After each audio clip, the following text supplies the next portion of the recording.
وفقنا وإياكم بالجلوس إلى أماكن المباركة والصلاة والسلام الأتمان الأكملان سيدنا ونبينا وعلى آله وصحبه ومن تبعهم بإحسان من يومنا هذا إلى يوم القيامة. أما بعد فقد قال الله تعالى في كتابه الكريم بعد أعوذ بالله من الشيطان الرجيم ومن آياته أن خلق لكم من أنفسكم أزواجا لتسكنوا إليها وجعل بينكم مودة ورحمة إن في ذلك لآيات لقوم يتفكرون. وقال نبيكم محمد صلى الله عليه وعلى آله وصحبه وسلم خيركم لأهلي. صدق الله العلي العظيم وبلغ رسوله النبي الوفي الكريم ونحن على ذلك berhuruf. Buat salah supaya yang tawa ini. Nggak serius ya? Jadi sindiran buat yang LGBT, lontong, gemblong, bakwan, tahu. Jadi laki itu pasangannya perempuan pasangannya laki. Nah ini yang disyariatkan oleh Allah Subhanahu wa Ta'ala. Maka dari itu pergaulan zaman sekarang yang sudah naudzubillah min dzalik merajalela, bahkan kalau nggak begitu nggak gaul namanya, naudzubillah min dzalik. Malah justru yang nggak ngaji nggak gaul, yang nggak hadir majelis ta'lim itu yang nggak gaul, itu yang sebenarnya. Maka dari itu pemahaman tentang makna-makna syariat ini semakin pudar. Malah justru naudzubillah min dzalik melecehkan daripada sunnah Rasul yang mereka tahu sunnah Rasul hanya berkenaan dengan di malam Jumat antara hubungan suami istri. Tidak mengenal di malam Jumat sunnah Rasul baca surat Al-Kahfi. Mengenal sunnah Rasul di waktu maghrib dan isya ngaji antara suami mendengarkan istri lantunan daripada ayat suci Al-Qur'an. Itu baru yang namanya romantis. Romantis bukan saling tukar menukar coklat, saling memberikan mawar ataupun melati. Romantis itu bukan saling jalan berduaan semangat, tetapi yang ada yang lebih romantis yang disyariatkan oleh agama. Apa? Ketika datang waktu maghrib dan isya, satu sama lain saling mengajak, ayo kita sholat berjamaah. Ayo kita ngaji, menghidupkan waktu antara maghrib dan isya.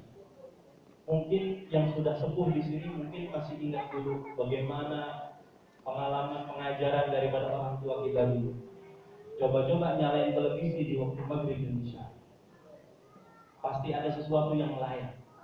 Karena wajib yang namanya ngaji. Wajib.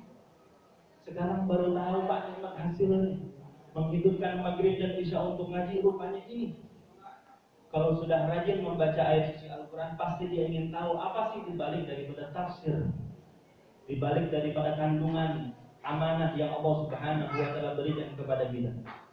Baru tahu tuh kewajiban seorang suami, kewajiban seorang istri didapati daripada Al-Quran dan mengaji daripada hadis-hadis baginda Rasulullah SAW.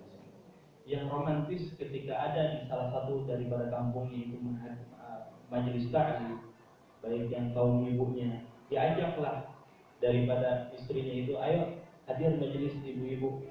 Orang tuanya yang laki juga begitu. Yang romantis mengingatkan dari sang istri ini, mengingatkan kepada sang suami, ayah hadir dulu majelis ilmu. Barangkali di sana banyak daripada ilmu itu, bukan barangkali pasti ada ilmu-ilmu yang banyak di dalam. Sehingga tahu mana kewajiban seorang suami, mana kewajiban seorang istri. Pak, kita banyak lebih tahu mengenai hak, tapi kita banyak lupa dari kewajiban. Betul apa betul? Ketika terjadi perselisihan, menuntut hak, mana hak saya?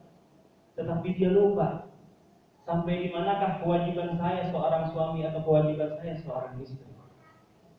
Yang romantis di malam pertama saling sharing, ini kewajiban saya, ini kewajiban saya. Itu yang romantis. Selalu mengingatkan akan Allah Subhanahu wa Ta'ala. Yang romantis berdoa, Rabbana hab lana min azwajina wa dzurriyyatina qurrata a'yun waj'alna lil muttaqina imama. Selalu mengharapkan diri dan pasangannya serta anak cucu keturunannya menjadi imamul muttaqin, Amin. para pemimpin orang-orang yang bertakwa. Amin. Mustahil kalau misalnya menjadi pemimpin orang yang bertakwa kalau dirinya belum menjadi yang bertakwa. Romantis yang mengingatkan pasangannya untuk menutup aurat. Romantis yang mengingatkan bahwasanya ini istri saya, bukan istri bersama yang bisa dinikmati kecantikannya, bisa dinikmati daripada para cantiknya. Itu baru yang namanya romantis dalam agama. Mudah-mudahan ini pelajaran buat kita semua, para pengantin lalu, mobil khusus pengantin yang baru saja menikah pada sore hari ini. Saya tanya Bapak Adrianto, udah nikah? Udah kawin belum? Oh belum. Iya baru nikah. Alhamdulillah, berarti tandanya sekarang yang ditanya bukan saya sudah sholat atau belum, tapi saya dan istri saya sudah sholat atau belum. Kalau kemarin tadi sebelum nikah ini yang dikhitbahkan oleh Allah Subhanahu wa taala sholatnya sendiri, akan tetapi sekarang dikhitbahkan sholatnya saya dan istri saya. Dan begitu seterusnya, apalagi nanti ketika punya anak. Maka yang paling romantis adalah teringat daripada kehidupan Rasul Shallallahu Alaihi Wasallam, masuk di salah satu daripada istrinya selalu minta bagian apa kerjaan saya. Oh ya Rasul, saya sudah menyapu, semuanya sudah siap, tinggal piring belum dicuci, berarti bagian saya nyuci piring. Itu yang romantis. Pemimpin para nabi dan Rasul, pemimpin umat, itu masih nyuci piring. Ditanya Siti Aisyah oleh para sahabat, ya Aisyah, bagaimana kerjaan Rasul kalau di rumah? Kami kalau di majelis ilmu, di majelis ta'lim bersama Rasul, kami nggak berani melihat mukanya Rasul, saking wibawa, saking bercahaya. Tapi gimana keadaan kamu di rumah? Apakah sama seperti kami ketika hadir majelis ilmu? Penuh dengan rasa kewibawaan? Tidak. Rasul Shallallahu Alaihi Wasallam kalau sudah di rumah seperti di antara kami. Nggak ada kewibawaan yang paling nampak dari Rasul Shallallahu Alaihi Wasallam. Bahkan Rasulullah membersihkan sendalnya sendiri. Saya mau tanya pengantin lama, kira-kira kalau sendalnya belum dibersihin ketika pengen jalan, dia ngomelin dirinya apa enggak? Ya, sekarang udah pengertian. Sekarang agak ya, nggak tahu ada di rumah. Nah ini dia.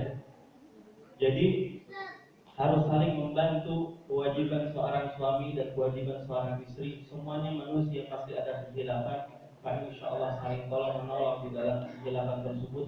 Insya Allah keluarga tersebut diberkahi oleh Allah Subhanahu wa Ta'ala. Kalau sudah mulai mengetahui kewajiban seorang suami dan selainnya, kewajiban seorang istri dan selainnya, pasti akan menjadikan keluarganya sakinah mawaddah warahmah. Bukan hanya sebuah doa sakinah mawaddah warahmah, melainkan ditanamkan kasih sayang di dalam hatinya sehingga menerima apa adanya yang diberikan oleh Allah Subhanahu wa Ta'ala dari pasangan.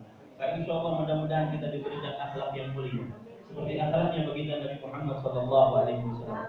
Kita doakan pasangan yang pada saat ini menikah, mudah-mudahan diberikan keturunan yang saleh dan salehah, terus dibimbing oleh Allah Subhanahu wa Ta'ala, dimantapkan iman dan Islamnya, dan Pak insya Allah keluarga ini dibuat oleh Allah Subhanahu wa Ta'ala sakinah mawaddah rahmah, kasih sayang dari Allah Subhanahu wa Ta'ala, dan kita semuanya mendapatkan keberkahan dari Allah Subhanahu wa Ta'ala. Amin ya rabbal alamin. Jazakumullah khairan jazaa wal 'afwu minkum. Wassalamualaikum warahmatullahi wabarakatuh.